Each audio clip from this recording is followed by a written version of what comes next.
everybody. It's your girl Jocelyn, and you're watching Jam TV. Today I'm at Starlight Studio, and I have a very, very special guest with me today, Louie Bagz Music. What's good? What's going on? How you feeling? You? I'm good. I'm happy to be here. You know what I'm saying? I'm happy you're here. It's crazy. It's been a minute. It's been too long. Way too long. So tell me what's new with you right now. Pretty much like the only thing that's new is now I'm kind of more so on the forefront. I'm performing a lot more. I'm releasing a lot more music and kind of just letting the world know that I'm here to, you know what I'm saying, entertain and take names and, you know what I'm saying, make shit happen. I feel it. I love it. So you've been performing back to back, literally Rio Cantina last night. A couple days before that, you were at Wheaton Lounge, and tonight you're at Bliss Nightclub. How is this lifestyle treating you?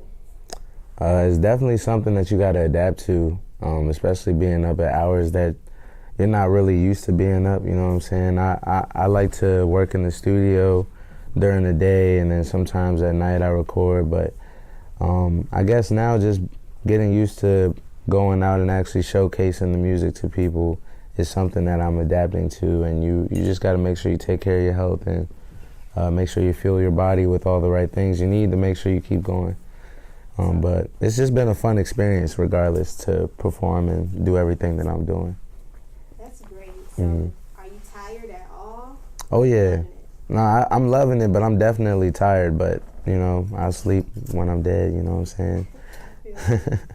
So what sparked your interest in music? Wow, music has just always been my rite of passage. I was born into a very creative family. My mother's a television producer, my father's a jazz guitarist, and I don't know, I just feel like ever since I was young and just being around such creative individuals, it just molded me to kind of figure out my way, and it was always putting my best foot forward with music. So I just love making music. It's all I know, you know. So with your father already being in the music industry as a jazz guitarist, and you already said that it kind of has influenced you to be an artist, in what ways has he molded you into being the artist you are today? Just his work ethic, just his grind, like even having a whole family and working a full-time career, as well as pursuing his music as a freelance guitarist and working with so many bands. He always made time for his music and found ways to perfect his craft. I would see him rehearsing every night. I've sat through countless rehearsal sessions with him after school. Like, I just really had the chance to really see what it was like to immerse yourself into, you know, making music and making it your life, you know. That's great. So being from the DMV, do you think the culture here has influenced you in a creative sense? Definitely. I feel as though where I'm from is such a creative melting pot and a place where just so many people from different areas come together. And the DMV specifically, we're known for our go-go music. We've got, you know what I'm saying, a lot of different artists that make hip-hop music, and they fuse it with different trap styles that kind of give us our own little focal point in our area.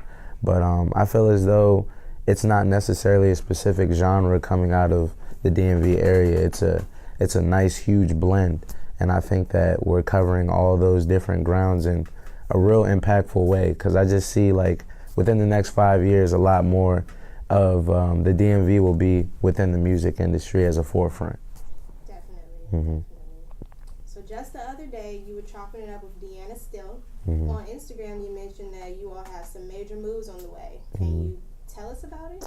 I can't actually tell you all about it, but she is an awesome person. We've pretty much been like contacting each other, showing love back and forth on the gram. Just you know, as an artist from the area, I feel like it's our duty to motivate each other to be our best selves, because at the end of the day, we're all still from the same area, and the things that we do is in a sense attached to where we come from.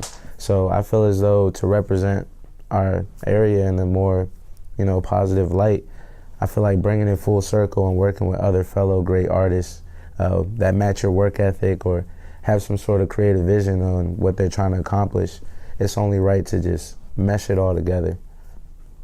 Right, because networking is key. I'm telling you, your network is your net worth. Okay. That's facts. So with your breakout single, Kaepernick, can you take me through the creative process that brought you to such a hit? That song, damn, it's been like a year now, a little over a year. That song was just perfect timing. I feel like at the time it was like August of 2017, and it was when Kaepernick was really going through the back and forth with the NFL, and a lot of people were just not on his side. Like, for example, what inspired the song is I don't know if a lot of people have seen the interview between SportsCenter and Michael Vick, and we all know about Michael Vick's past situation with the law, and you know what I'm saying, how it impacted his career as a football player. He was just making these weird comments and just things about the fact that Colin Kaepernick should cut his hair so that he can get hired by a football team. I'm like, yo, you had cornrows too, you know what I'm saying? It's like we weren't trying to get you to conform or change in order for you to pursue what you love, you know? So the song, you know, it essentially is a play on words, you know? I feel like Kaepernick's movement was just such an impactful thing, not only for the black community, but for the unspoken, the people that were oppressed. So, you know what I'm saying, that song, it definitely did numbers when I dropped it, because at the time, like, people wanted an anthem, you know what I'm saying, something that they could believe in, you know, to go along with the movement that he's trying to portray, which is the fact that we all need to support unity and, you know what I'm saying, work as a people. Okay, so with your platform, since you did come out with Kaepernick, in the future, if we have issues like this in America, do you still plan on using your platform to put out a voice for our generation? Yeah, definitely. I feel like anyone with a large platform has the power of influence, and in order to see any type of change take full manifestation, you have to model that change that you want to see in the world. So I feel like through my creativity and just expressing myself with my musical platform, it allows for some type of medium for people to, you know, they're like, okay, I think I can do something, because this is something that I can relate to, and something that doesn't feel like I'm being forced to make a difference. So. Great answer. Mm-hmm. Great answer. So we're going to switch it up a little bit. Mm-hmm. How do you prepare and get in the zone for a performance that you have? Shit, man. I honestly feel like I rarely rehearse to these days, but that's about to change, because rehearsal is good, so that you know. But I know all my music. It's just preparation for shows. I don't know. I never know what to expect. That is the most honest answer, because you can be told that you're going on at this time and that your set is this long, and then you get there and the DJ shows up late, or they're having sound trouble, or there's so many factors that come into play. It's just show business. So I just prepare for those types of situations by making sure I have my music on my end. I have all of my set and everything secure. I come with everything that I need to accomplish my show to the best of my abilities. And just when we show up, it's just straight beast mode. That's it. We came there to do what we do, and then we out. That's so good. You see, I mean, I know you're mild-mannered, but it's good to know that you're still mild-mannered even in, like, the music industry when it comes to stuff like that, because some people probably, you know, they'll be upset that they're waiting or whatever the case may be. Mm-hmm. So which songs do you perform most frequently while on stage? Well, my first project, it came out this year in January, and we're in the 11th month of the year. So I've just been promoting mainly that entire EP as the forefront focus of the Louie Bagz brand. I feel like it's a great first layer of who I am as an artist, and it's my freshman project. I never made a project before that, and every song on there I feel like is a hit. Like, I've been pushing Surf, Real One, The Evening, and songs like Call No More, just different staples on that actual project that just, I feel like they resonate with everyone and what's been going on in the world right now. So that's pretty much what we've been pushing. So with Paint, what songs specifically that you love the most? Man, that's a hard question, but I have a few favorites. The Evening is definitely my favorite song, like to date, one of my favorite songs that I've ever made. It's just, I feel like sonically it was just it's such a nostalgic and vibey song. It just puts you in a whole different area, a whole different place. Like when that song comes on, whatever you was going through, whatever you was about to do, you're stopping, you're putting it on pause, and you're in that moment. So we always need music like that. Something to just take you away for a second. I love it. So I see from your Instagram that you opened up for the Migos, Tekashi 69, G Herbo. The list can really go on. How is it like working with these artists? It's an honor, like, just to be able to share the stage with, different people that's been doing this for such a long time, and I know I'm just getting into it. I feel like I get an opportunity to really make a good first impression, and we all know that first impression is always the lasting one. So all of these opportunities, I take them with a grain of salt and just try to be the best positive reflection of who I am and what I'm creating and putting in the universe, So I feel like they respect that more when they see someone who's really about their music and someone who's trying to prove themselves, because I feel like when you're in that stage, when you feel like you have something to prove, you just feel a lot more motivated because, at that point, it's like you've been working so hard, you don't have nothing to lose at that point. You just have a lot of stuff that you could lay out that could change your life forever. So I enjoy the experience. It's an honoring experience. So if you had to collaborate with anyone in the world right now, who would it be? Off the top, Pharrell. I've always been a huge Pharrell fan.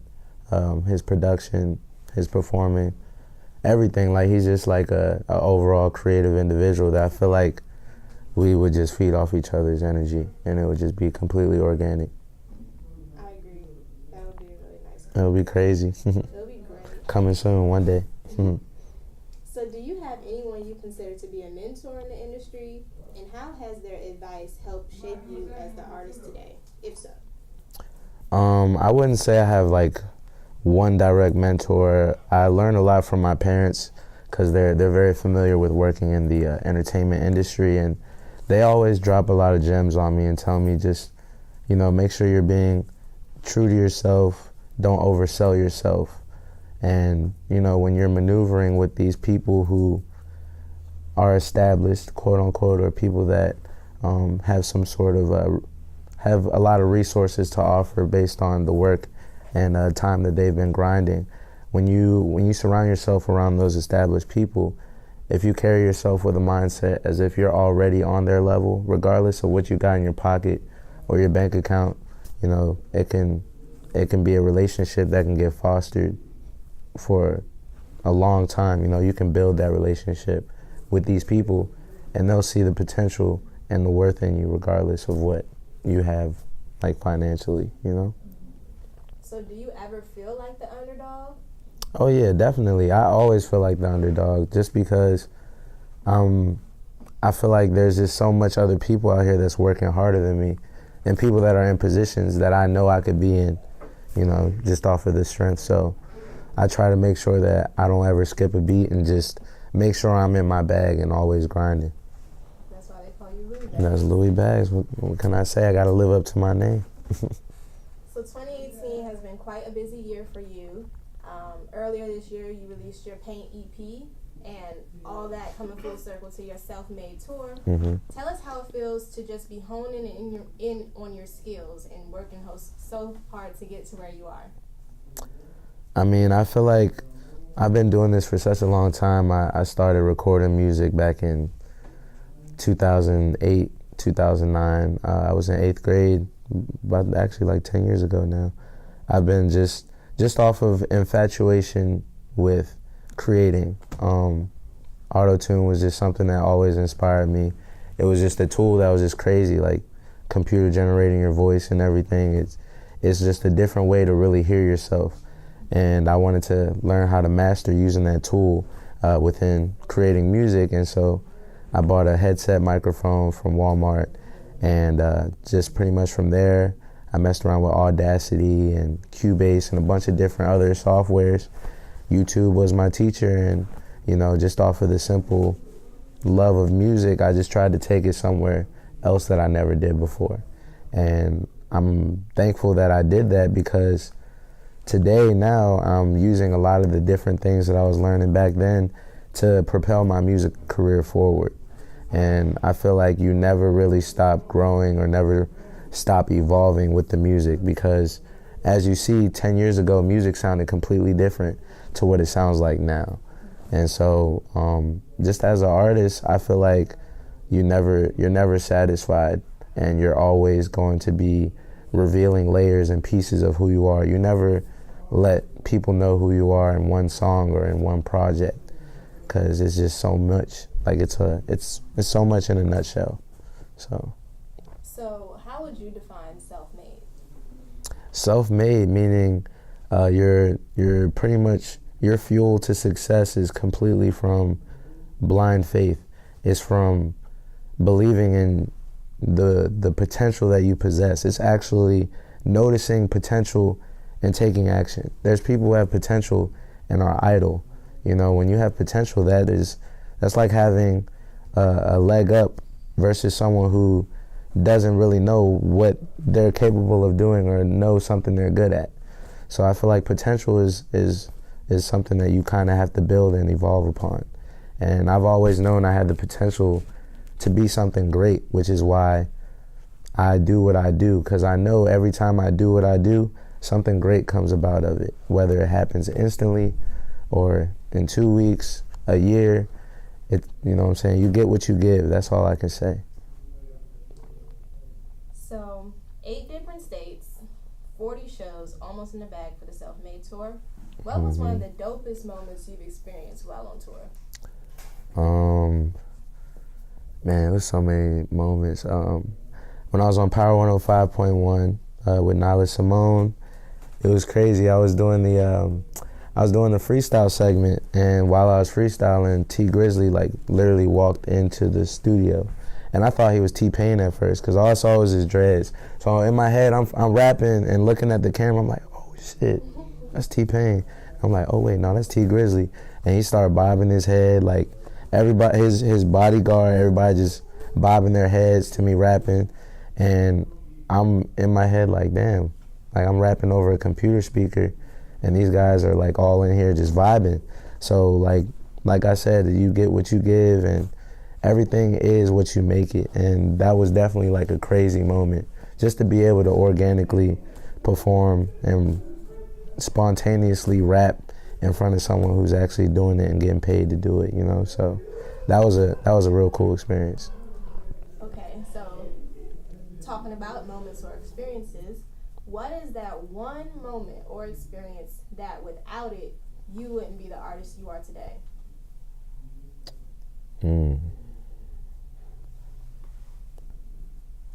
I would say when I was a freshman in college, I went to UDC, and DJ Envy came in town to do like a showcase, and I was still recording music and dabbling with it, But at the time, it was kind of like those uncertain moments where you're like, is this really what you want to do? And am I like good enough to be able to consistently like do this? And I had a lot of self-doubt starting out, but when he came to the school, he was offering a showcase, and I signed up for it. Never performed in front of people before. And I say it was about like 40 people in attendance to the event, and it was crazy. Like, people really enjoyed my song that I performed, and he came and gave me a lot of good advice. And he told me basically I could have been at home, or I could have been anywhere else being shy or being scared, or I could have blew off the entire event because I thought I wasn't good enough. But the fact that I went without knowing what type of experience I would have, it shows the type of risk I'm willing to take to get to where I want to be. Like, I know I wanted to be at the top with the music, but it's certain things along the way and certain obstacles that you might be afraid to overcome or don't know that you can actually overcome it if you just be like, man, let me just go do it and see what it is. And ever since that moment, I've just utilized blind faith and my overall potential, my burning fire inside me to just do it. That's all it is to it. So what has been your biggest challenge as an emerging artist? Reality. You know, I'm an emerging artist, but reality always sets in. I got bills, I have a family. As far as like my mom and sister, I'm a single young dude, but you know, just being young and having priorities in play and having to prioritize certain things, that's about it. Everyday life struggles. We all go through ups and downs. I just try to create a fine balance between my peace and my obligations and priorities, because you can't necessarily let things come in between your peace, regardless of what you're going through, because that's what helps you be able to control everything and keep, you know what I'm saying, a certain lock on everything that's going on in your environment. So I would say I've been working on just learning how to balance my music and my reality and make it go hand in hand to where I can change my life and better my life through my music. Okay, so December 15th is the last day of the Self-Made Tour. Mm-hmm. And 2019 is right around the corner. Do you have anything planned for 2019 already? Yeah, phase 2. Stay tuned. Oh, stay tuned, y'all. Phase 2, that's all I'm going to say. Okay, so let's talk about upcoming projects, unless that was phase 2 and we can't talk about it. No. I got an up and coming project. I'm not gonna disclose the name, but I have 2 projects out right now. I dropped 2 projects this year. One 8-song EP known as Paint, and then my secondary project is known as Who Knows, which is 14 tracks, a little bit longer, but definitely a vibe. And I feel like my projects they're different movements because I like to drop them accordingly to what's going on with the times and kind of cater to whatever texture of music is out at that time. And I feel like the third project, which is the next project that I have coming, is going to be a crazy evolution from everything that we've been doing or everything that I have out now. I feel like this third project is, you know, third time is a charm. Okay, well, we're about to wrap this interview up. Thank you for being here. Hey, for sure. Appreciate you for having me. No, it's all love over here. Yeah. So you can go ahead and spit out your social media handles so everybody can know where to follow you. Okay, shoot. It's pretty much at Louie Bagz Music. That's LOUIEBAGZ Music. And that's on Twitter, Instagram, Snapchat. I have my own website. You can check me out on www.louiebagz.com. Self-Made Tour. We doing this thing. And remember, you're watching Jam TV, and I'm Jocelyn Mills. Hey, and I'm Louie Bagz. We lit. Hey. Vintage Films.